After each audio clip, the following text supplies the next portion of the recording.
being the gold standard in relationship to privacy compliance. Sardius will provide you with all the relative documentation regarding how we use the information to aid in the smooth running of an online event, and will require you to give permission so that we can process your data. The next question in building your registration is, should I limit the number of devices per registration? Privacy issues are nothing to be afraid of. While you shouldn't be using the personal identifiable information for purposes for which you're not authorized, obtaining the consent of attendees to opt into your calls to action is often exactly what both you and the attendee want.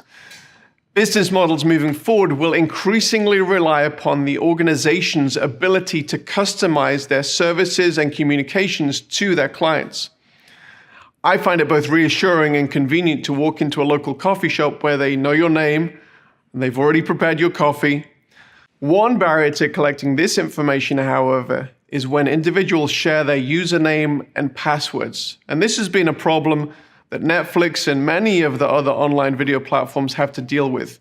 When Barry from accounting tweets out his access codes and suddenly 1,500 people are using it, you have a lot of useless information about Barry. Added to the fact that you may have missed out on selling many tickets and a lot of money. For these reasons, we recommend that you limit the amount of devices per registration. When an individual buys a ticket or registers to a Sardius-powered event, a unique token is created per registration, and that is used to create the individual event journeys throughout the event. It's also possible to restrict the amount of devices that can access the event on that token. As you build the registration, it's important to consider your goals and whether you wish to restrict each token to a specific number of devices, whether it's 1 device, 10 devices, 20 devices. Audience journeys. You may choose to develop an event where every attendee is served the same content the same way. Alternately, you may wish to create an event where the audience either chooses or is placed in a custom journey related to their audience segment. In much the same way as you have choices in an in-person event, you need those same choices online. Now, this may change what content that audience segment sees, which user interface they interact with, and which other attendees they interact with as well. You may build an event where attendees get to choose what components of the event they wish to participate in and when they want to participate in it after they've entered the event, or these choices may be made by the audience during that registration process. I'm going to run through a few examples of choices that the audience can make either before registration or after registration. The first one is audience segment. Do you have a leaders track and a youth segment and a VIP segment that needs to be served different experiences, different content than the general audience? This might be determined by a ticket type in the registration process. Secondly, breakouts. Do you have multiple breakout sessions in your event, some of which should be attended by different affinity groups? Again, it is possible for individuals to opt in to this right journey for them in the registration process and therefore make an indication of which breakout they will attend at that point.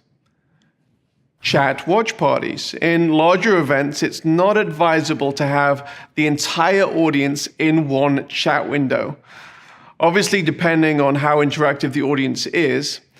As a rule of thumb, I always say if you have an audience over 1,000, you may consider breaking your audience into watch parties by maybe geographic region or affinity group. Selecting skilled and appropriate moderators in your watch parties can add a significant value to your event. Moderators might be subject matter experts, maybe regional representatives, or maybe in a church it might be a group pastor or a cell group leader. It's also sometimes advisable to include the actual presenter in the watch party if the video being played is actually played simulated live. And so you add that live component to the event, and so people can ask questions on the fly. One-on-one meetings is another component. Part of any event are exclusive experiences. meeting one-on-one with subject matter experts, consultants, counselors, or for personal prayer is one such exclusive experience. While this might be decided later on in the event, it's also possible to schedule this experience through the registration process and make this part of the individualized journey for the attendee. Building your online registration. For online events, registering for the event with your organization may be the first point of contact that an attendee has with you. Therefore, there are a number of elements to think through in addition to the fields of information that you're collecting. And these ultimately relate to assets that our project managers and event managers typically ask you to provide us with. Firstly, the design of the ticketing. You need to be thinking about including your event branding in the ticket. Secondly, confirmation message once registered. This is the page that appears immediately after registration to indicate success in registration. We have some stock confirmation pages, but advise you to customize this message as it's from you to the attendee. The registration confirmation email content, this is very similar